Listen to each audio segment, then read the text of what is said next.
very glad to be here and speak to you today. You've gotten quite an overview of what I've done in the past. And I'd like to make one very, very small correction. While I'm speaking on the matter of diversity inclusion or diversity, I'm actually focusing on a very, very specific area of that field, which is women networks.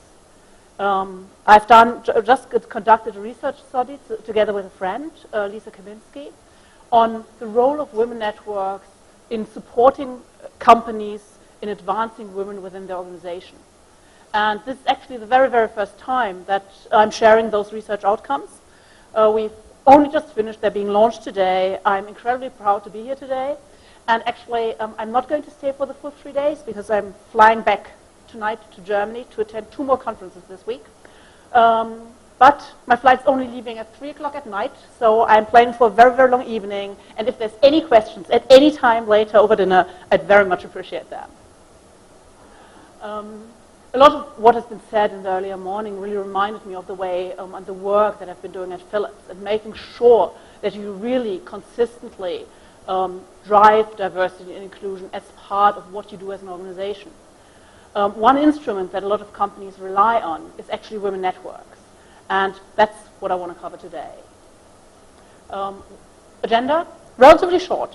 What I'd like to look into on the one hand is get a little bit of feel of the room. What's your perspective? Where do you stand? What's your ideas? Is it okay? Sound-wise? The second one is that I'd like to present the key survey findings and finally go into solutions mode and talk about what do you need to do, what can you do in order to create a great network experience. So, starting with you. Is there a women network in your organization? There's the 4 potential answers at the bottom of the questions. This is not meant to say that all of you should raise your hands now. It should just provide you a view of potential options for you to answer. So could you let me know who of you has got a women network within their organization? Relatively few. Some more hands? Okay. For 20%. Who doesn't have a network? Okay. Who just doesn't know? And who in the room says, I have not even any idea what you're talking about? Anybody brave enough to admit? Okay. In case somebody just didn't dare to raise their hand, women network is a concept that has initially originated from the US in the 1960s, was employee networks. And those are networks, internal company networks, that consist of employees that belong to a certain constituency. So it could be women, it could be black employees, it could be Hispanic employees.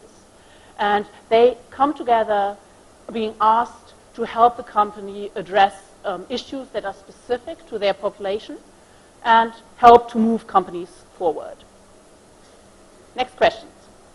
I mean, we've talked a lot about customer insights and insights in general over the course of the last presentations. So I'd like to know who of you says that within my organization, customer needs and insights are important for us to define our service offering and actually what we are doing. Could I say the yes? Who says customer insights are critical for my organization? Very few. Okay. Thank you. Is there anybody who says, no, customers' insights doesn't really matter? Okay. And who just doesn't know? I think I'm giving up on the don't knows. Final questions. Metrics. Who of you believe that metrics are core to understand how well you are performing towards a specific goal? Who believes that metrics are important for an organization to be successful? Okay, a relatively metrics-driven group. Anybody who says no? Okay. And as I said, I'm giving up on the don't knows. I believe that based on what we've been discussing earlier, you might think, I mean, these are really stupid questions. Obviously, you need to consider your customers. Obviously, you need to consider others in order to define what does your offering look like. And obviously, you'll want to have metrics in place to make sure that you know how well you're delivering. But if you come to Women Network, what we've actually found is that it's not as common as you'd think. So, we've organized the survey findings in 5 key themes. And this survey was conducted in the autumn of last year. We've surveyed people around the world. We've had respondents from 58 countries, 1,716 respondents who are either HR or diversity inclusion professionals. They were leading a network or acting as a sponsor, but we've also looked at the perspective of women and men who are either part of a network or who are not a member.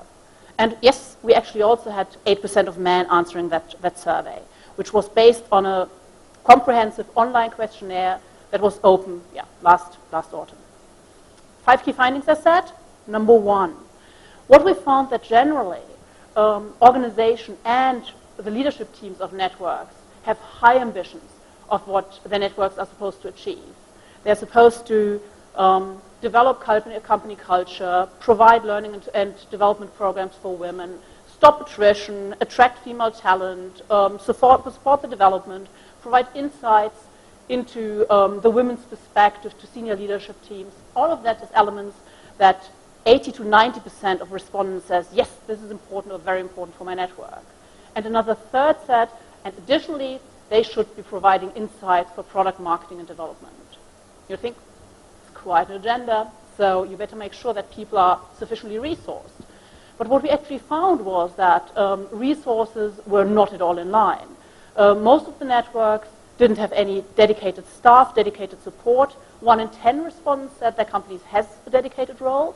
And most of the networks also had a really low budget per member. And what was disappointing was to find that there was no correlation between what a network was supposed to deliver and whether it had any money. So a high share of the networks that had a focus in delivering training and development solutions for women didn't have any money at all.